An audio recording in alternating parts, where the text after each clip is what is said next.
The Emalu forest is one of the remaining primary indigenous forests of Fiji and is located southwest of Viti Levu, the largest island in Fiji.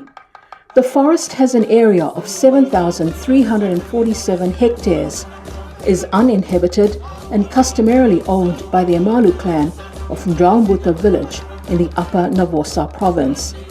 This is one of the largest piece of land in Fiji owned by a single land-owning unit. More than 60% of the Emalu clan members are women, and they have an equal stake and say on their land as the male clan members.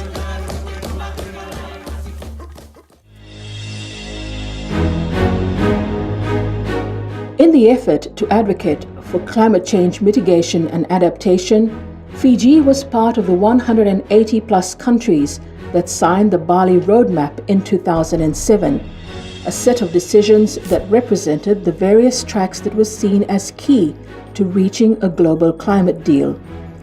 One of which is the sustainable management of our forest as a way of reducing carbon emission and greenhouse gases, hence the establishment of the Fiji National REDD Plus program in 2009. After the REDD Plus policies were put in place in 2010, the Ministry of Forests went about looking for a forest area that could be used as a REDD Plus pilot project. We were looking for two main things. Now, in order for an area to qualify for REDD Plus, it must have a threat. It must have a threat, which means the area is planned to be logged at some point in time, or deforestation. The second, we need to have community support. The Emalu forest was earmarked for logging some years before the establishment of REDD Plus in Fiji. After a series of consultations with the land-owning unit and surveys conducted, the Forestry Department then, now Ministry of Forests, with support from the Pacific Community, SPC, and German Agency for International Cooperation, GIZ Coping with Climate Change Program in the Pacific Region, CCC-PIR, and stakeholders in other government agencies, civil society organizations, and the private sector was certain that the Emalu forest area is suitable for the pilot project. Hence, the landowners dismissed the Emalu logging concession and gave up a land of 7,347 acres of lowland, upland and cloud forest for pioneering REDD Plus pilot project in 2011.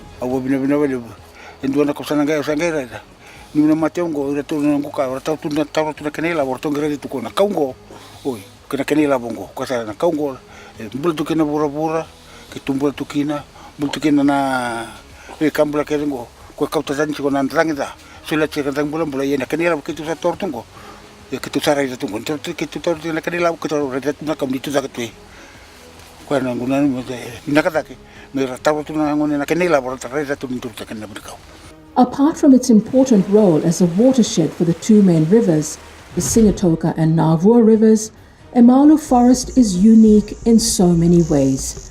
The Emalu forest is probably you can almost say the second best forest in terms of what it has. That's referring to the plants and animals that are quite unique to Fiji that is found in that area.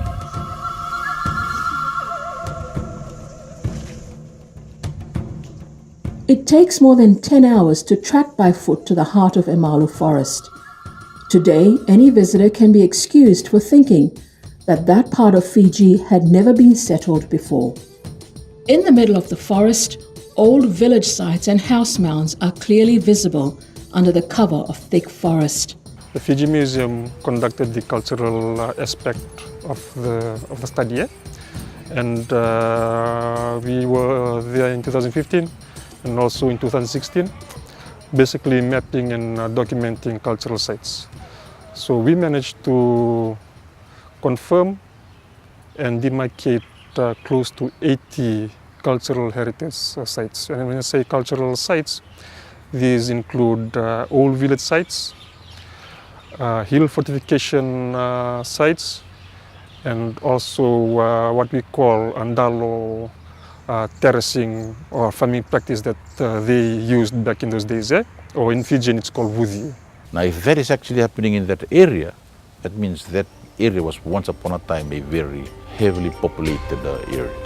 Apart from being home to many of Fiji's endemic plants and animals, the Emalu forest is also home to the Southern Hemisphere's rarest cicada, scientifically named as Reathiana noolesi, but the people of Emalu called it Lewatunimbovitu, or the nanai. The insect is regarded as a totem animal, as well as a delicacy for the people of Emalu.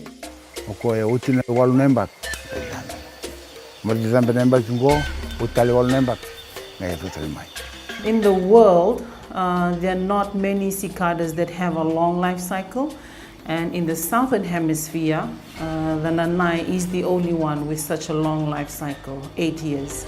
In 2013, the insect was printed on Fiji's $100 bill, yet much is still yet to be known about the life cycle of this rare cicada.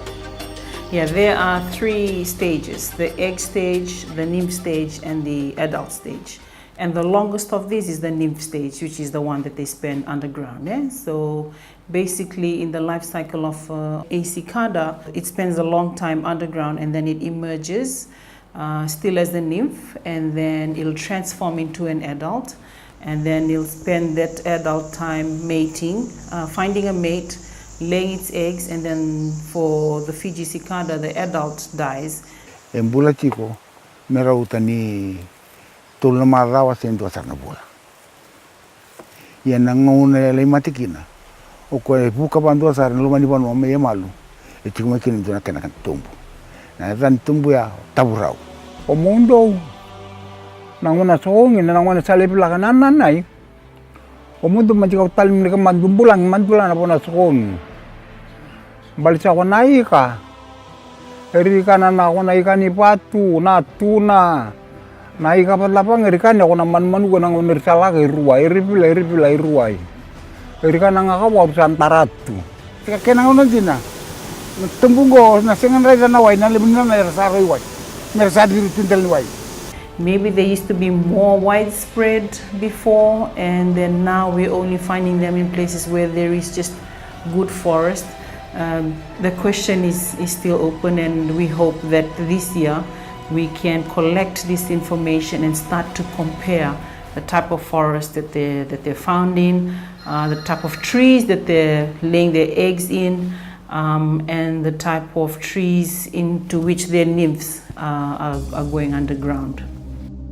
The Fiji government, through its Red Plus program, has leased the Emalu forest for 99 years in an effort to mitigate climate change by reducing carbon emission while enhancing the forest ecosystems in this part of VT level.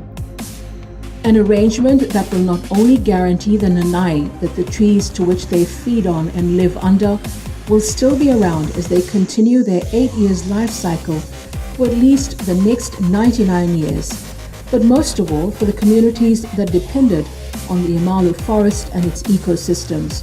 If they are going to do logging in that area or any kind of development, even to some extent hydro, what is going to happen is that that area is most likely to go back to become a grassland or a very, very not a good forest.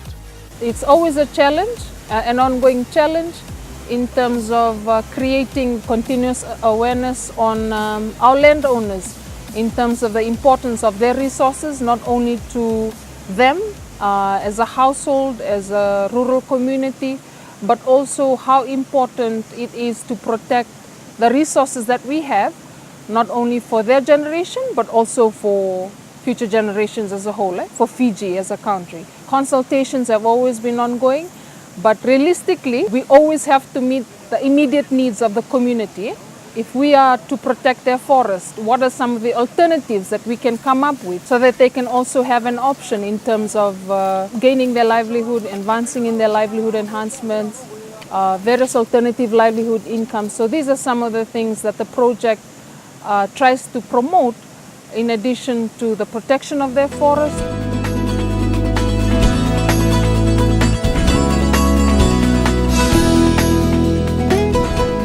Through its multidisciplinary approach, the Fiji National Red Plus program has continued to advocate for the sustainable management and protection of forests by providing an alternative to income-generating activities that may harm or destroy valuable forests.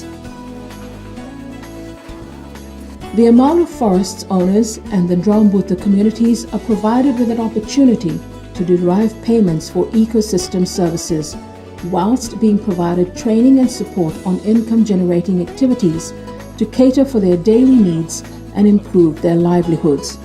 Koroni habis kita melaga bayo ono sangat mulka 5.5 liter na hani kita me extract karaw. Dari tanto na buru nila muna uli. Ako mo tin dito na suliba koro. Bibo kita na dambulan ni bubale na kanang garabina uli.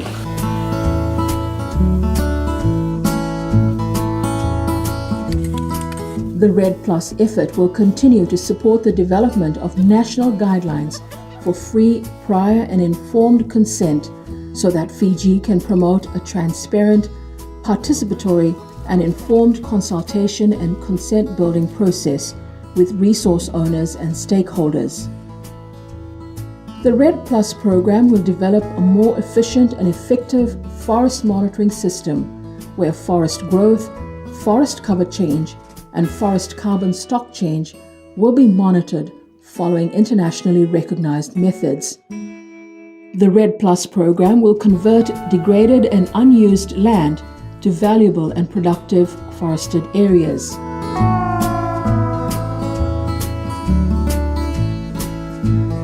The implementation of Red Plus will result in the protection of our terrestrial biodiversity and will put in place more effective biodiversity monitoring tools. The Red Plus program will contribute to more robust national reporting of the greenhouse gas emissions from the forestry sector. The Red Plus program will ensure that financial benefits from Red Plus will contribute to improving the livelihoods of households, including women, children, youth, and disadvantaged groups. Participation in Red Plus is Fiji's contribution towards the global effort to reduce greenhouse gas emissions and tackle climate change.